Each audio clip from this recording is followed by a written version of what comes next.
In a Discord I'm in, someone just posted this question about Rust.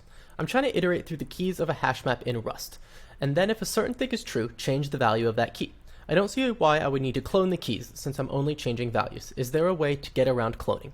And here's the code that they left in that snippet. And the answer to this specific question was to use something like iter_mute to loop over the iterator and still be able to edit the data underneath.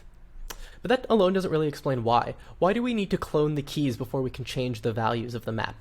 If you don't do this, Rust will complain about having an immutable borrow to keys when trying to create a mutable borrow for the insert method call.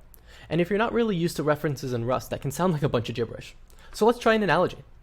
We have some data, let's say it's a list of numbers, and we want to remember it. So we take our own personal whiteboard and we write down our list of numbers. And now we want to share this list with Frank. We don't want to give Frank our whole whiteboard, we just want him to have the list of numbers. So we take a piece of paper out and we write down the list of numbers. And this is our reference. Frank can take this piece of paper and with just that, he can read the list of numbers that we have on our whiteboard.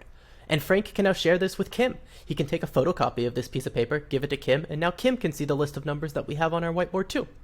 But what if we want to add a number to this list? We could just walk to our whiteboard and write a new number down. But now Kim and Frank's papers aren't going to be right. They're not going to know about this extra number we added. And so Rust is going to stop us. Rust isn't going to let us write on our whiteboard just yet.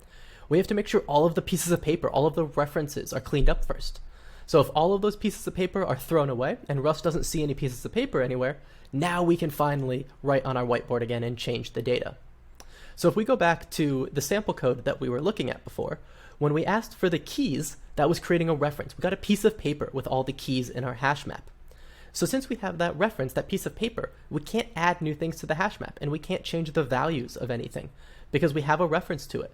So what we need to do is we need to get rid of that reference. And how we are doing that is we're cloning it. So we take that list that's on our piece of paper and basically we rewrite it down on our whiteboard. And now it's a separate piece of data. We could add to it separately than our hash, and then things like might be out of whack. We might have something in one list that isn't in the other.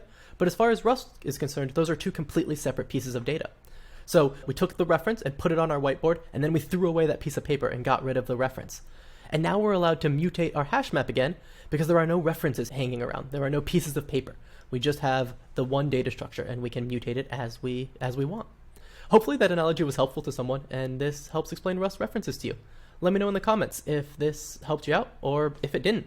I'd like to know how we can do something better next time. Thanks.